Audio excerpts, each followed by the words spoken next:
The people has and certain rights, article 19 में लिखा है ना सर।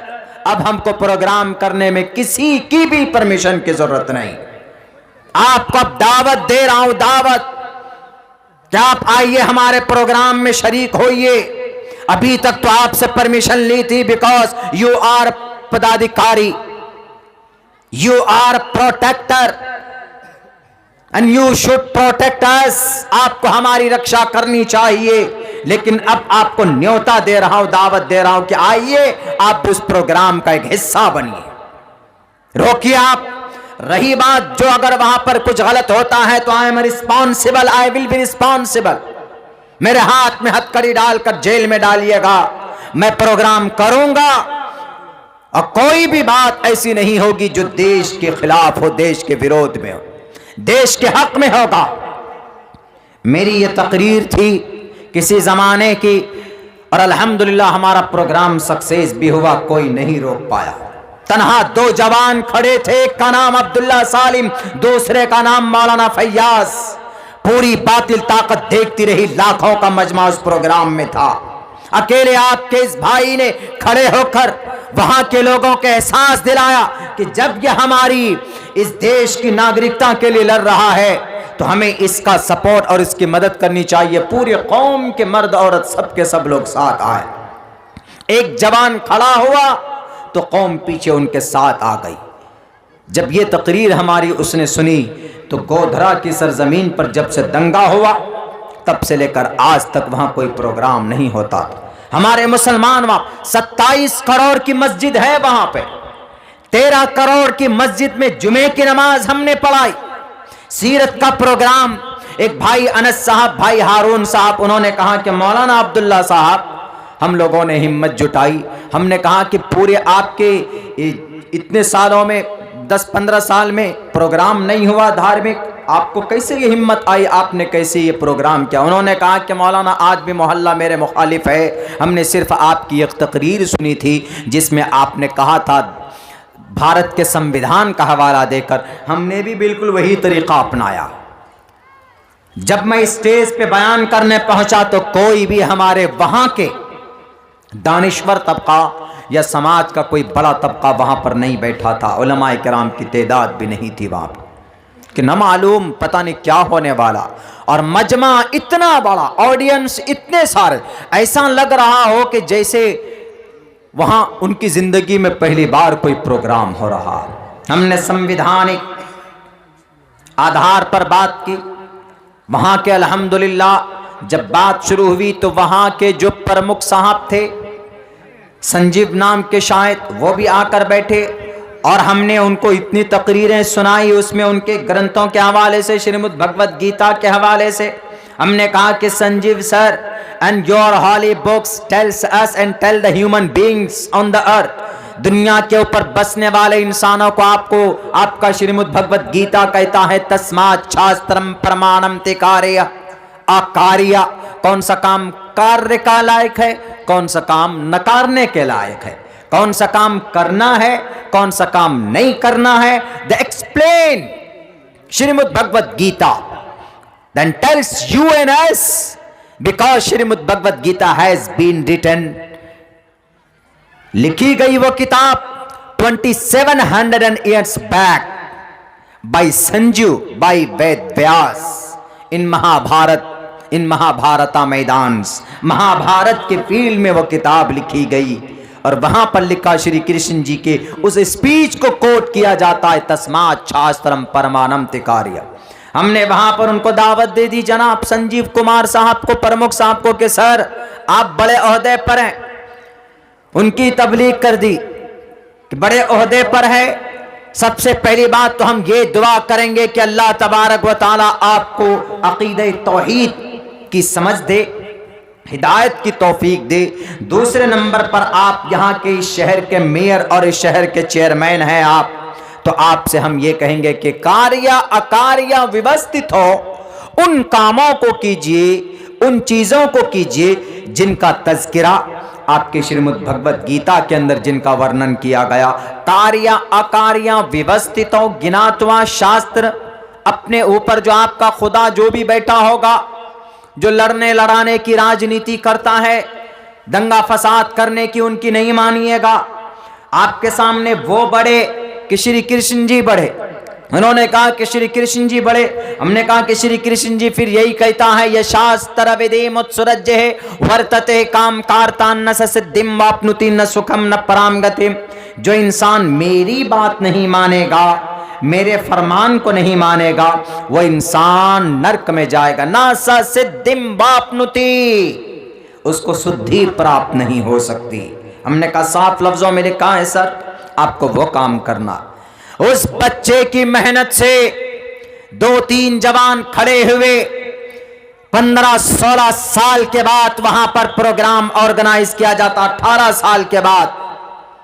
और फिर तब जाकर अगले दिन सुबह लोग आते मिलने, जिन जिन लोगों को मेहमान खुसूसी के तौर पर दावत दी गई थी कि सर आइएगा, स्टेज पर बैठिएगा, कि सर आइएगा, प्रोग्राम सुनिएगा हमारा, आप हमारे चीफ गेस्ट होंगे। सामने में वादा किया और उन्होंने कहा कि नहीं, हम नहीं जाएंगे प्रोग्राम में। ऐन वक्त में पता नहीं क्या होने वाला, पता नहीं FIR हो जाएगा, मौलाना अब्दुल्ला का बयान होने वाला है, न मालूम क्या क्या होगा, दंगे होंगे, फसादात होंगे। हमने कहा कि हमारा मजहब इस्लाम के ताल्लुक से अमन और शांति की बात इस्लाम के प्लेटफॉर्म से की जाती, हमारे इस्लाम के मंच से कुरान की बात, तौहीद की बात, वहदानियत की बात, सीरत की बात, सुन्नत की बात, अहादीस की बात की जाती। लड़ने मारने की बात नहीं की जाती। वसीमान रिजवी जैसा अकीदा छोड़ो, बल्कि अपने सही सोच को पैदा करके स्टेज पर आकर उन लोगों की मदद और ताउन करो। ये बात जबकि मौलाना हम लोग डर रहे थे, ना मालूम क्या क्या होगा। 2 घंटे 8 मिनट तक तकरीर हुई, बाद में कुछ नहीं हुआ। एक बहुत बड़ा क्रिमिनल, एक बहुत बड़ा वहां का डाकू, जो पुलिस की लिबास में बैठे हुए थे, जिनको चाहते थे अंदर कर देते, मोहम्मद कासिम नाम के एक नौजवान को मांस के नाम पर अंदर किया गया, गाय के गोश्त के नाम पर अंदर किया गया। उसको इतना मारा, हमारे प्रोग्राम से कुछ दिन पहले की बात है। उस बच्चे की वहीं पर, उस बच्चे ने की कम से कम 50 से 45 साल उनकी उम्र थी, उनकी जान वहीं पर चली जाती। उनको भेजा गया है बाज़ाब्ता भेड़िया बनाकर। अगर बदन में लिबास है आपके, पुलिस की वर्दी है, तो आप खुदा नहीं हो, आपके ऊपर भी कानून लागू होते। अगर आपने इन्वेस्टिगेशन के दौरान में टॉर्चर किया, अगर आपने उनको सिर्फ इस बुनियाद पर टॉर्चर किया कि इसका नाम मोहम्मद कासिम है, तो इसलिए इसको मारो। आरोप क्या था कि मांस इसके थैली में, इसके फ्रिज में रखा गया था। अपनों की जासूसी की वजह से उसको जेल, उसको थाने में ले जाकर उसके ऊपर प्रोसिक्यूशन किया जाता है। जुल्म तशद्दुद के पहाड़ तोड़े जाते। 2 से 3 दिन तक उसको थाने में रखकर इतनी पिटाई की गई, इतनी पिटाई की गई, उसकी मौत हो जाती। क्या पुलिस वाला है तो धारा नहीं लगेगा 307 का, अटेम्प्ट टू मर्डर का, 302 का धारा नहीं लगेगा? लगेगा, लगना चाहिए। उसके ऊपर भी कातिल होने का केस उसके ऊपर बुक होना चाहिए और उसको सजा मिलनी चाहिए। लेकिन जब होगा ना, जब केस फाइल होगा, वह तो केस ही फाइल नहीं होता। क्यों? कोई आगे नहीं बढ़ते हैं, डर के मारे जाएंगे तो पता नहीं क्या हो जाएगा। इसलिए हमने उनको कहा कि हमने कहा सर बहुत अच्छा पैगाम, आप हमारे कुरान को मत मानिए, हमारे हदीस को मत मानिए, आप मानते नहीं, and you don't believe in Quran and हदीस, एंड आई नो, हम जानते हैं इस बात को कि आप नहीं मानते, but you believe in the Shrimad Bhagavad Gita because your forefather वो एक बहुत बड़े गुरुजी हैं, प्रमुख साहब हैं, श्री मोहन भागवत जी। हमने कहा कि and he deeply believe in Shrimad Bhagavad Gita and he understand and understood about Shrimad Bhagavad Gita. Shrimad Bhagavad Gita is a 5 Vedas, in 5 Vedas, 5 वेदों में 5वें वेदों में इसका शुमार होता है। और वो बहुत दिल से एतमाद रखते हैं। जब वो बिलीव करते हैं तो आपको बिलीव करना चाहिए। You should believe in Shrimad Bhagavad Gita. And Shrimad Bhagavad Gita said and mention and clearly open and shut तस्मात् शास्त्रम अकार्या। हमारे कुरान में भी ये पैगाम, फ़इन तनाज़अतुम फ़ी शैइन फ़रुद्दूहु इलल्लाहि वर्रसूल। अगर कोई मसला आपकी शरीयत का अटक जाता है तो शेख के पास पहुँचिए, हज़रात उलमाए किराम के पास पहुँचे, जो कुरान के आलिम है, जो अहादीस को जानते हैं, जो बुखारी शरीफ पढ़ते पढ़ाते हैं, उनके पास पहुँचिए। फ़इन तनाज़अतुम फ़ी शैइन फ़रुद्दूहु इलल्लाहि वर्रसूल, इलल्लाह वर्रसूल, कुरान और हदीस। पहुँचिए शरीयत के पास, अपने मन से कोई मसले का समाधान मत निकालिए। और जवानों, अगर आपकी ज़िंदगी के अंदर ये मेथड आ जाए, नमाज आपकी ज़िंदगी में आ जाए, रोज़ा आपकी ज़िंदगी में आ जाए, कीना, हसद, तकब्बुर, चुगलखोरी, गीबत अगर आपकी ज़िंदगी से ख़त्म हो जाए तो यकीनन आपकी जवानी अल्लाह तबारक व तआला की नज़र में, आप आज की दुनिया में हमारे नौजवान लड़कियों के पीछे, समाज की बेटियों की इज्जत को लूटने के लिए, उनकी पवित्र जिंदगी को बर्बाद करने के लिए बहुत सारे हमारे नौजवान हैं ऐसे जो टोह में रहते, जो इस उम्मीद में रहते हैं कि किसी लड़की का नंबर मिले, उसको हाय हेलो करो, उसको पहले हाय करो, हेलो करो, फिर ये I like you, I miss you, फिर आखिरी स्टेज पर पहुंच जाते हैं आई लव यू, उसके बाद फिर बाद में कुछ और हो जाता। उनके साथ खिलवाड़ कर लेते। जायज़ नहीं है, आपकी इस जवानी को अल्लाह ने इस काम के लिए नहीं बनाया। बल्कि अगर आप डर जाओ जिस वक्त गुनाह कर रहे हो, उस वक्त ये गुमान, ये तसव्वुर करो कि हमारा अल्लाह हमको देख रहा है। अगर आपने ऐसा सोच लिया कि अल्लाह आपको देख रहा, कोई देखे या ना देखे, 5 मिनट आप मजा ले सकते, 5 मिनट तक you are in enjoy, 5 minute तक आप बड़ी सुकून की जिंदगी आपकी होगी, एकदम आप बहुत खुशी की बातें करेंगे, एक दूसरे के साथ आप अपनी फिजिकल में रहेंगे। 5 से 10 मिनट, 10 से 15 मिनट, 15 मिनट से ज्यादा आज के जवान आगे नहीं बढ़ सकता। 15 मिनट आपकी बहुत सुकून की जिंदगी होगी, लेकिन जो गुनाह आपके माथे पर होगा वो to the day of judgement, कयामत तक वो गुनाह रहेगा। और कयामत ही नहीं बल्कि फैसले के दिन आपके माथे पर वो गुनाह चमकेगा और आपको जहन्नम में डाला जाएगा। जहन्नम जब तक नहीं चले जाएंगे उस वक्त तक, उस दिन की 15 मिनट का मजा का जो रिजल्ट है वो आपका पीछा नहीं छोड़ेगा। इसलिए बहुत खतरनाक सौदा है ये। अपनी जवानी पर कंट्रोल कीजिए। जवानी बनानी है तो हमारे जो सलफ सालिहीन है, हजरत सहाबा किराम है, इनकी तर्ज पर अपनी जिंदगी को ढालने की कोशिश कीजिए तो इंशाअल्लाह आज भी जिंदगी आपकी गुलाम, आपका चेहरा मुशर्रा हो, आपकी जिंदगी में नमाज हो। हमारे आजकल ऐसे जवान क्यों नहीं पैदा हो रहे? क्योंकि हमारे अम्मा मोहतरमा जो हैं, हमारे अम्मा हजरात जो है, उनकी ज़िंदगी में भी तो फैशन आ गया, उनकी ज़िंदगी के अंदर दीनदारी नहीं। वरना मैंने एक जगह शायद कहीं तकरीर की थी, मैंने कहा था कि माँ बाप की अगर सही गाइडलाइन हो जाए, अपने बच्चे को गाइडलाइन सही हो तो वो बच्चा बचपन में उसका दिमाग कोरे कागज़ के मानिन होता है। हमारे स्कूल में जो बच्चे हैं, जो मदरसे में, उनकी डेली कम से कम 15 से 20 मिनट तक उनकी तरबियत की बात होती, उनके अकीदे की बात हम करते, कुरान की बात करते, शरीयत की बात करते, इस्लाम की बात करते, ईमान क्या, इसके ऊपर हम लोग बात करते, उनको बताते हैं। ऐसे ही हमें यकीन है कि ये बच्चे याद नहीं रखेंगे, 100 में से 50 बातें भी याद नहीं रखेंगे, लेकिन 25 बातें उनके दिमाग में जब घुस जाए, बैठ जाए, तो फिर पत्थर की लकीर हो जाती, फिर उससे उसको कोई टाल नहीं सकता। हजरत अब्दुल्ला इब्न अब्बास फरमाते हैं कि मोहम्मद रसूलुल्लाह हम लोगों को अकीदा समझाते थे। अकीदा कि बेटे अल्लाह कौन? अल्लाह एक है, वो है जो नफा और नुकसान का मालिक है। हजरत अब्दुल्ला इब्न अब्बास, उनकी रिवायत। हाँ, ऐसे गार्जियन होना जरूरी है। आजकल हमारी माए, पेट में बच्चा होता है टीवी सीरियल देखने लग जाती, पेट में बच्चा होता है तो सास बहू के नाटक देखने लग जाती, खाना बनाएंगे तो उधर टीवी चल रहा होता है, इधर हमारे खाना बना रहे हैं, रोटियां बना रहे हैं, निगाहें वहां पे हैं। अरे अगर आपकी नीयत ये हो जाए, हमारी अम्माओं, हमारी बहनों, इन्नमल आमालु बिन्नियात, deeds will be judged by the intention. अगर आपकी ये नीयत है कि हम ये खाना बना रहे हैं, खाएंगे ताकत पैदा होगी, नमाज पढ़ेंगे, इबादत करेंगे हमारे बच्चे हमारे शौहर, तो आपका खाना बनाना किचन में वक्त बिताना आपके लिए बाइस सवाब। ये नीयत आप करें।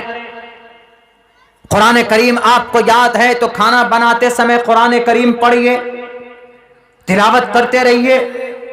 घर में जिस कोने में शैतान जिन्नात घुसा हुआ होगा वो भी दुम दबाकर भागने की कोशिश करेगा आपके कुरान करीम की तिलावत को सुनकर। फिर आपके कोख से कौन पैदा होगा पता है?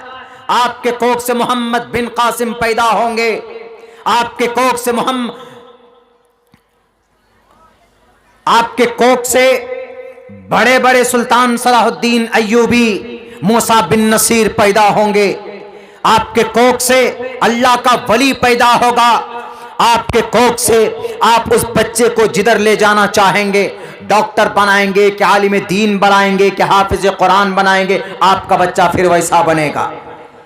उदाहरण मैं देता हूं, मुझे एतमाद और बिलीव जब हुआ जब हमने एक मुजाहिद की हिस्ट्री और इतिहास को जब हमने पढ़ के देखा, तब हमको यकीन हुआ कि यकीनन माँ बाप का बहुत बड़ा रोल होता है अपने बच्चों को सही ट्रैक पे लाने के लिए। जैसे हमारे चीफ गेस्ट साहब उसी दिन से जिस दिन से हमारे यहाँ गए हैं, प्रोग्राम लेकर आए हैं, बेचैन हैं। अल्लाह इनकी जायज़ मकासद में कामयाबी दे कि हज़रत आपको प्रोग्राम में शेख आकर हमारे नौजवानों को थोड़ी तसल्ली देनी।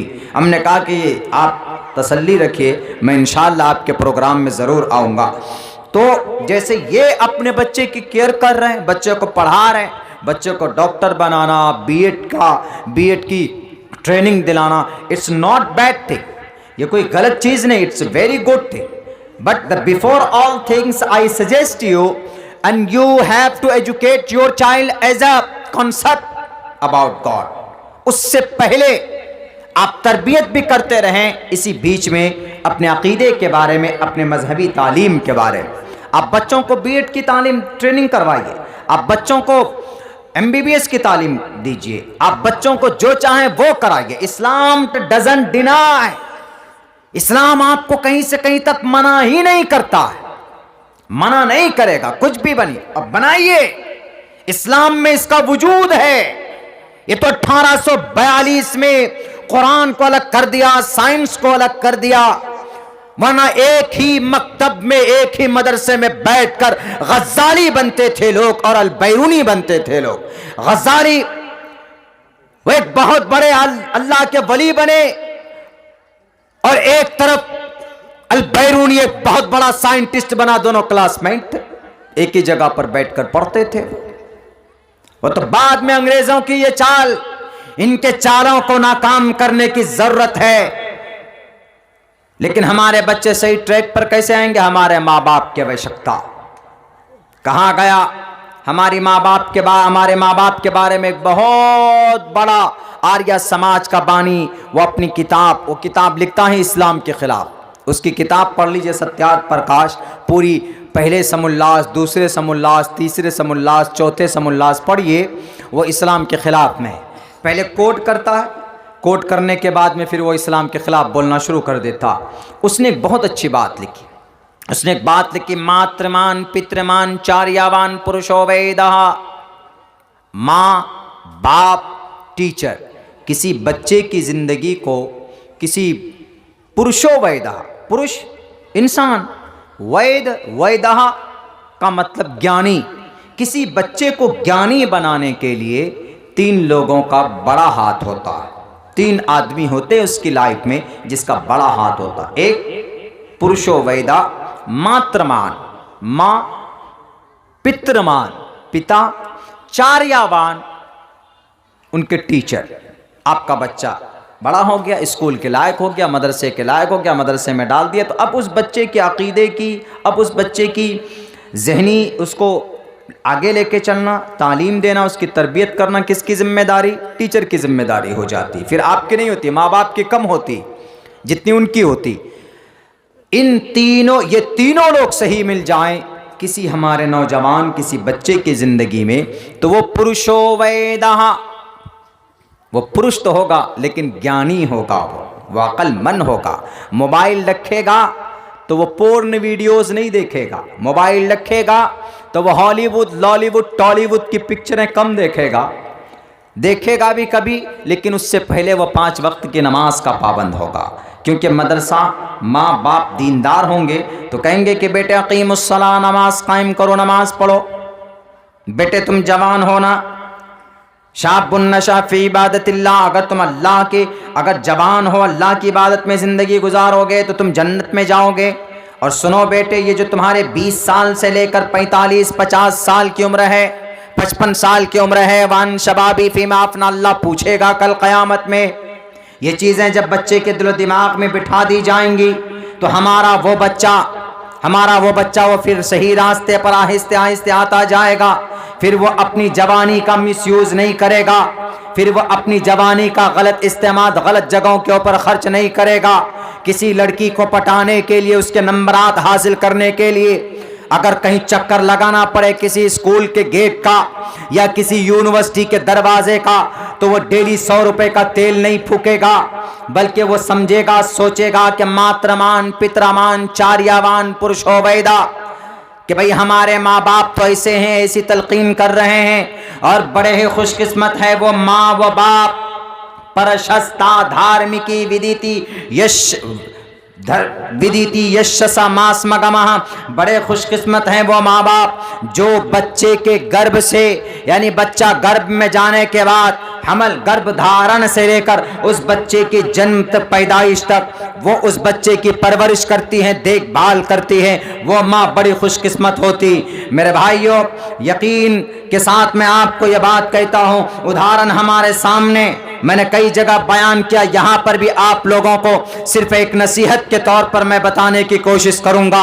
एक 10 साल का एक छोटा सा मासूम सा बच्चा, जब उसके बाप को कैद कर दिया जाता है और वो बच्चा उस दोनों बच्चे को, मासूम बच्चे को, एक 5 साल का एक 10 साल का, जब उसको जिला वतन करने की बात की जाती है तो उस वक्त उसका बाप ये कहता है उन बच्चों से, माँ नहीं है सिर्फ बाप है। बाप ये कहता है कि ए बेटे, मेरा कोई जुर्म नहीं है, मेरी कोई गलती नहीं, मेरा जुर्म यह है कि मैं हक का साथ देता हूँ, मैं अल्लाह की इबादत करता हूँ, अल्लाह की ज़ात पर भरोसा रखता हूँ। तुमको वही नसीहत करके जा रहा हूँ कि बेटे, दुनिया की बातिल ताकत के सामने तुम्हें झुकने की ज़रूरत नहीं है, और तुम्हें जब भी कोई परेशानी आ जाए तो अल्लाह तबारक व तआला के सामने हाथ फैलाना। किसी दुनियादार के सामने ना तो झुकना, ना किसी दुनिया वालों के सामने ना तो तुम हाथ फैलाना अपनी बेबसी का, बल्कि अल्लाह तबारक व तआला के सामने तुम हाथ फैलाना, उन्हीं के सामने सर झुकाना, उन्हीं से मदद मांगना। ये 5 मिनट की तकरीर थी। बचपन में उसका बाप दीनदार था, 5 मिनट की तकरीर थी। वो बच्चा जब जवान होता है, उसके बाप की जब मौत हो जाती है तो इख्तिदार उसके हाथ में आता है। इख्तिदार 1980 में उसके हाथ में आता है, 1780 में उसके हाथ में आता है, 1799 में वो नौजवान शहीद हो जाता है। पता है उस जवान का नाम क्या? आपको और हमें शायद मालूम ना हो, हमें मालूम होना चाहिए। मैं सिर्फ इसलिए बता रहा हूं ताकि हम उनकी जिंदगी के इस हिस्से से हम अपनी जिंदगी के अंदर कब कुछ तब्दीली ला पाए। उनका नाम हैदर अली टीपू सुल्तान, तहज्जुद गुजार, कुरान करीम के ताली, क़ारी कुरान, कुरान करीम की तिलावत करते और बेहतरीन जाबाज फौजी, बेहतरीन जाबाज कमांडर थे। एक वक्त में फौज के मैदान में, जंग के मैदान में फौजी बनकर जब वो उतरते थे तो एक दोनों हाथों से बैक वक्त तलवार चलाने वाला भारत के अंदर आज तक कोई योद्धा पैदा नहीं हुआ। अगर कोई था तो उसका नाम टीपू सुल्तान था। एक वक्त में दोनों हाथों से तलवार चलाने के लिए अपने देश की रक्षा की थी अंग्रेजों से। उनका एक ही 5 मिनट की तकरीर उनकी जिंदगी को बदल कर रख दी थी। उसके अब्बा की तकरीर थे कि ए बेटा, सामने वाला कोई चाहे दज्जाल तुम्हारे सामने आ जाए, अमेरिका उठकर आ जाए, पूरी बर्तानिया उठकर आ जाए, पूरी ब्रिटिश गवर्नमेंट तुम्हारे सामने आ जाए, तुम्हें उसके सामने नतमस्तक होने की जरूरत नहीं है, उसके सामने अपने सर को झुकाने की जरूरत नहीं है। अल्लाह के सामने दिन में 5 वक्त झुकाना और उसके बाद तुम्हारा सर उठकर रहना चाहिए। तुम्हारी गर्दन कट जाए मंजूर कर लेना, लेकिन किसी बातिल के सामने अपने सर को मत झुकाना। क्यों? क्योंकि बिलाल हबशी ने नहीं झुकाया था। बीबी सुमैया को चीर दिया था, नहीं झुकाया था। हजरत खब्बाब को अंगारों पर लिटाया गया था लेकिन नहीं झुकाया था। हजरत जुबैर की आंखें निकाली गई थी, उन्होंने रब के साथ किसी को शरीक नहीं किया। तो तुम उसके मानने वाले हो, तुम नबी को मानने वाले हो। नबी के गर्दन पर ओजड़ियां डाली गई, नबी के गले में कपड़े डालकर बल दिए गए, नबी ने सर नहीं झुकाया। तुम नबी की उम्मती हो के नहीं है, तुम नबी से मोहब्बत करने वाले हो के नहीं है, उनकी सुन्नत से मोहब्बत करने वाले हो के नहीं है। उन्होंने कहा कि अब्बा मैं जरूर आपकी इन बातों पर अमल करूंगा। 5 मिनट की तकरीर मेरे मुसलमान भाइयों, 5 मिनट की तकरीर अपने बेटे के लिए की, पूरी जिंदगी उस बेटे की बदल गई। वो टीपू सुल्तान किसी मदरसे का पढ़ा हुआ नहीं था, वो टीपू सुल्तान किसी मकतब में भी नहीं गया था, बल्कि अपने घर में अपने अब्बा के पास पढ़ते थे। वो बाप ने उसकी तरबियत की, माँ ने उसकी तरबियत की, बाप ने इसी तकरीर की। इतना बड़ा मुजाहिद बना, इतना बड़ा मुजाहिद बना वो कि बैक वक्त 4 बातिल ताकत का मुकाबला किया। किनका? अंग्रेज का। दाएं लेफ्ट साइड में नवाब मोहम्मद अली का, सामने इस साइड में मराठा सेना का।